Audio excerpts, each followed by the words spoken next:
Hello student, আমি history teacher Subrata কর্মকার। আজকে তোমাদেরকে যে কিছু পয়েন্টগুলো বলবো সেই পয়েন্টগুলো গভীরভাবে উপলব্ধি করো, তাহলে কিন্তু ইতিহাস পড়তে আমাদের খুব সোজা লাগবে এবং ইতিহাসকে জানতেও খুব সোজা লাগবে।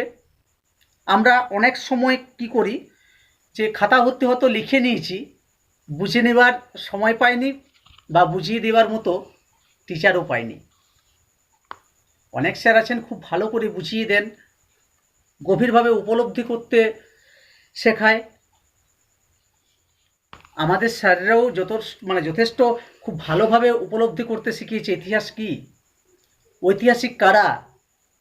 আমাদের মাধ্যমিক, 8, উচ্চ মাধ্যমিক এগুলোতে আমাদের কিছু কিছু শব্দ প্রায় ব্যবহার করা হয়, অথচ আমরা এই শব্দগুলো ঠিকঠাক অর্থ যদি না বুঝতে পারি, আমরা কি করি, এটাকে মুখস্থ করে নেওয়ার চেষ্টা করি। ফলে কি হয় না, আমরা সঠিক জায়গাটা বুঝতে পারি না যে কি বলতে চেয়েছে। জাতীয়তাবাদ কি, ঔপনিবেশিক কি, আমাদের ক্লাস 8 থেকে শুরু করে বেশিরভাগ জায়গায় কিন্তু লেখা আছে ঔপনিবেশিক সরকার, ঔপনিবেশিক সরকার, জাতীয়তাবাদের প্রসার। ইতিহাস কি?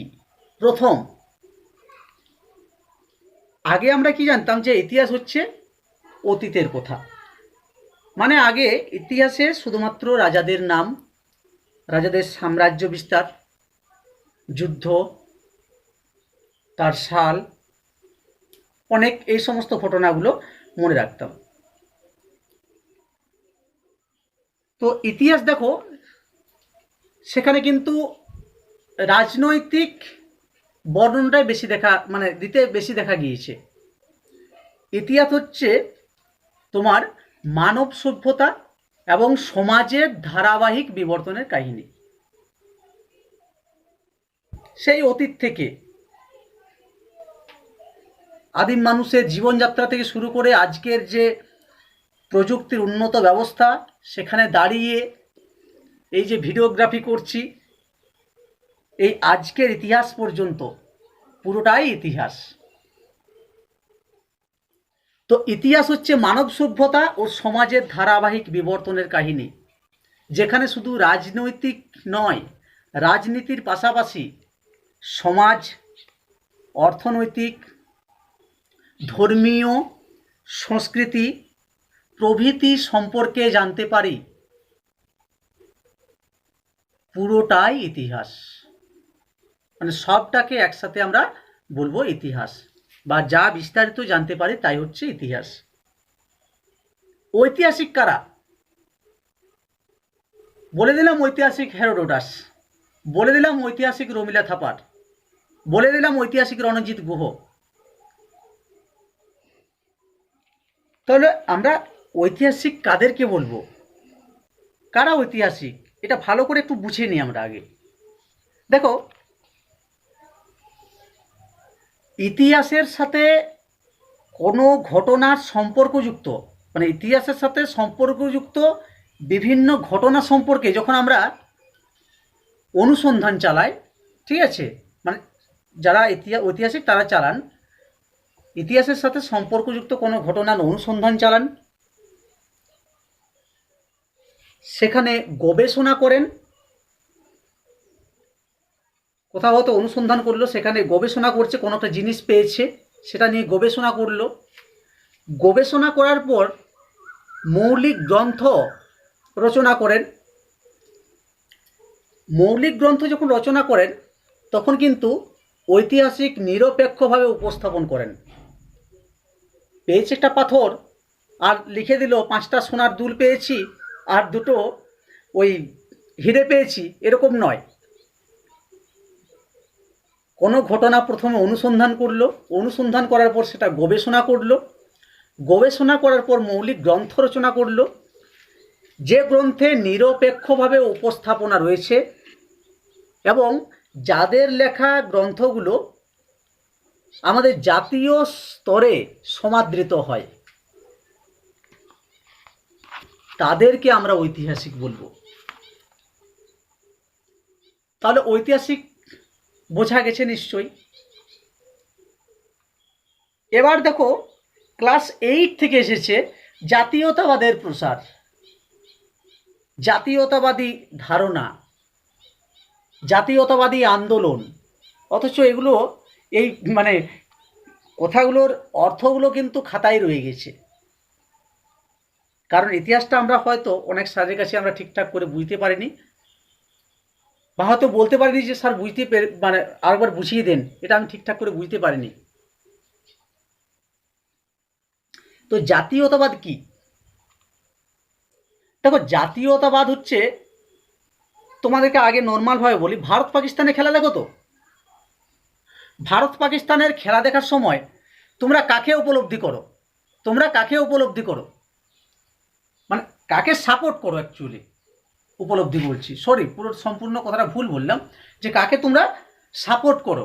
নিশ্চয়ই ভারতকে সাপোর্ট করো। কারণটা কি? কেন সাপোর্ট করো তোমরা? না, ভারত হচ্ছে আমাদের দেশ। ভারতের সমস্ত জাতি, আমরা এক জাতি, এক ধর্ম, আমরা এক সংস্কৃতিতে বসবাস করি। এই যে ধারণাগুলো, এই ধারণাগুলো হচ্ছে একটা ভাবগত ধারণা, এবং তোমার মধ্যে যে এই বোধটা জাগ্রত হচ্ছে, এটাই হচ্ছে জাতীয়তাবাদী বোধ। অর্থাৎ জাতীয়তাবাদী ধারণা হচ্ছে একটা মহান আদর্শ। জাতীয়তাবাদ একটি মহান আদর্শ।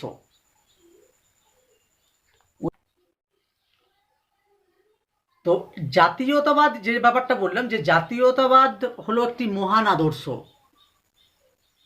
জাতীয়তাবাদ হলো একটি মহান আদর্শ। জাতীয়তাবাদের জন্ম কিভাবে হচ্ছে? আমি কি বললাম, যে ভারত এবং পাকিস্তানে খেলা হচ্ছে, তুমি কাকে সাপোর্ট করছো? ভারতকে। কারণ কি? ভারত তোমাদের দেশ, ভারতের জাতি, আমরা এক জাতি, আমরা একই দেশে বসবাস করি, আমাদের সংস্কৃতি একই। তাই জাতীয়তাবাদের জন্ম হচ্ছে দেশ ও জাতির প্রতি ভালোবাসা থেকে, নিজের দেশ ও জাতির প্রতি ভালোবাসা থেকে। জাতীয়তাবাদ হলো একটি ভাবগত ধারণা। তুমি তো ভেবেছো যে আমরা একই ভূখণ্ডে, একই জাতি, একই সংস্কৃতি, একই ধর্ম, এই সমস্ত দিক থেকে তোমরা তো সকলে ঐক্যবদ্ধ। তাহলে কোনো একটি সমাজের মধ্যে বংশ, ভাষা, ধর্ম, সংস্কৃতি ইত্যাদি কারণে তোমরা কি হচ্ছে? ঐক্যবদ্ধ হচ্ছে আমরা সকলেই। এবং স্বাধীন রাষ্ট্র গঠনের যে আদর্শ গড়ে উঠেছে, তাকে বলবো আমরা জাতীয়তাবাদ। বিশেষ করে এই জাতীয়তাবাদী ভাবগত ধারণাটা এসেছিল যখন আমরা পরাধীন ছিলাম। পরাধীন ভারতবর্ষের সময় বিভিন্ন শিক্ষিত সমাজ সংস্কারকদের মধ্য দিয়ে আমাদের মধ্যে এই জাতীয়তাবাদী বোধটা জাগ্রত হয়েছে। সে হোক না কোনো সমাজ সংস্কারক, কোনো পত্রপত্রিকা, কোনো রাজনৈতিক সভা ইত্যাদির ক্ষেত্রে। এবার যে জায়গাটা আসব সেটা হচ্ছে, আমরা বারবারই বলি ঔপনিবেশিক সরকার, ঔপনিবেশিক সরকার, ঔপনিবেশিক আমলে, ঠিক আছে? তো ঔপনিবেশিক ব্যাপারটা কি? আমাদেরকে উপলব্ধি করতে হবে উপনিবেশ কি। উপনিবেশ আগে জিনিসটা শোনো, যে যখন কোনো একটা শক্তিশালী রাষ্ট্র, যখন কোনো দুর্বল রাষ্ট্রকে নিজের অধীনে নিয়ে আসে, কোনো একটা শক্তিশালী রাষ্ট্র কোনো দুর্বল রাষ্ট্রকে যখন নিজের অধীনে নিয়ে আসে, তখন সেটাকে বলা হয় উপনিবেশ স্থাপন করা। অর্থাৎ আমাদেরকে, আমরা কাদের অধীনে ছিলাম? 200 বছর কাদের অধীনে ছিলাম, বা কারা আমাদেরকে পরাধীন করে রেখেছিল? নিশ্চয় হবে ইংল্যান্ড। কারণ ইংল্যান্ড ছিল খুব শক্তিশালী দেশ, ইউরোপের একটি অন্যতম দেশ, যে নিজের বাণিজ্যিক স্বার্থে, মানে ব্যবসা করার জন্য, কাঁচা মাল নেওয়ার জন্য ভারতের বনজ সম্পদ, খনিজ সম্পদ বিভিন্ন নিজেদের দেশে নিয়ে আর্থিক সমৃদ্ধি করার জন্য যে যারা আমাদের দেশটার উপর আধিপত্য বিস্তার করে, আমাদেরকে পরাধীন করে রাখে, আমাদেরকে শাসন করে, শোষণ করে, এবং তাদের এই সরকার এখানে আমাদের উপর নিয়ন্ত্রণ কায়েম করে, এই সরকারটাকে আমরা তখন বলবো ঔপনিবেশিক সরকার। মানে ঔপনিবেশিক আমল, অর্থাৎ ইংরেজরা ভারতকে পরাধীন করে রেখেছিল, এই সময়কালটাকে বলা হচ্ছে ঔপনিবেশিক আমল। আমি প্রথমেই বললাম একটা, যে এটার খুব মানে স্পষ্ট ধারণা দিলাম যে একটা শক্তিশালী দেশ যখন কোনো একটা দুর্বল রাষ্ট্রকে বা দুর্বল দেশকে নিজের অধীনে নিয়ে আসে এবং অর্থনৈতিক ও রাজনৈতিক আধিপত্য স্থাপন করে, তখন এই ব্যাপারটাকে বলছি উপনিবেশ স্থাপন করা। তখন ভারত তাহলে কার উপনিবেশ ছিল? ইংল্যান্ডের। ইংল্যান্ডের অনেক উপনিবেশ ছিল, তার মধ্যে প্রধান উপনিবেশ কে? না, ভারত। এই ধারণাগুলো সকল শিক্ষককে বলবো যে প্লিজ আপনারা আপনাদের স্টুডেন্টদেরকে খুব ভালোভাবে এগুলো বোঝান, তাহলে ছাত্রদের সত্যি ইতিহাসটা রূপকথার গল্পের মতোই লাগবে, আনন্দদায়ক। নাহলে কিন্তু পড়াটা পড়াই থেকে যাবে, এবং ভবিষ্যতে তারা উপলব্ধি করতে পারবে যে আমরা কিছুই শিখিনি, আমরা শিখেছি এই প্রশ্নের উত্তর এটা।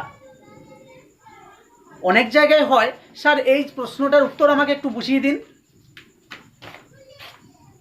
দেখবে তখন কি হয় না, সেই প্রশ্নের উত্তরটা তুমি বুঝতে যেয়ে কি পেলে না, দ্বিতীয়বার একই কথা রিপিট পেয়ে গেলে তুমি, আর আবার রিপিট করে দিল না। এটা সবার ক্ষেত্রে হয় না, এটা সবার ক্ষেত্রে হয় না। অনেক ভালো ভালো স্যার আছেন, আমরাও শিখেছি, আমরাও আমাদের স্যারদের কাছ থেকে শিখেছি। এমনকি সেটা আমাদের, বলছি না, ইন্দপুর গোয়েঙ্কা উচ্চ বিদ্যালয়ের যে মাননীয় স্বরূপবাবু আছেন, সরোজবাবু আছেন, ওনাদের কাছ থেকেই শিখেছি ইতিহাসের এই স্পষ্ট গল্প এবং ধারণাগুলো। জাতীয়তাবাদী কী, ঔপনিবেশিক কী, ইতিহাস কী, ঐতিহাসিক কারা, এগুলো উপলব্ধি করিয়েছে, এবং কি আমাদেরকে এমন একটা জায়গায় নিয়ে এসেছে যে আমরাও তোমাদেরকে বলতে পারছি যে ইতিহাস কী, ঔপনিবেশিক কী। কারণ আমরা ঠিকঠাক করে বুঝতে পেরেছি বলেই তোমাদেরকে, পরবর্তী প্রজন্মকে আমরা বোঝাতে পারছি।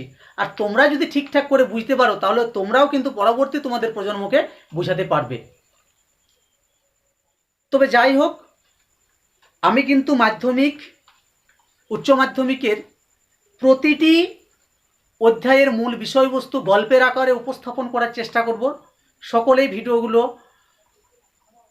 একটু দেখে নিও, এবং যারা স্টুডেন্ট আছে তাদেরকে আমি বলবো আমার অর্থনৈতিক উদ্দেশ্যে নয়, শুধুমাত্র তোমাদের জন্য চ্যানেলটি সকলে সাবস্ক্রাইব করে রাখো। কারণ এই গুরুত্বপূর্ণ কথাগুলো যখন আমি হয়তো আপলোড করব তখন তোমরা পেয়ে যাবে, তোমাদের কাছে নোটিফিকেশন পৌঁছে যাবে। সকলে অনেক অনেক ভালো থেকো, সুস্থ থেকো, সুন্দর থেকো, এই আশা রাখছি।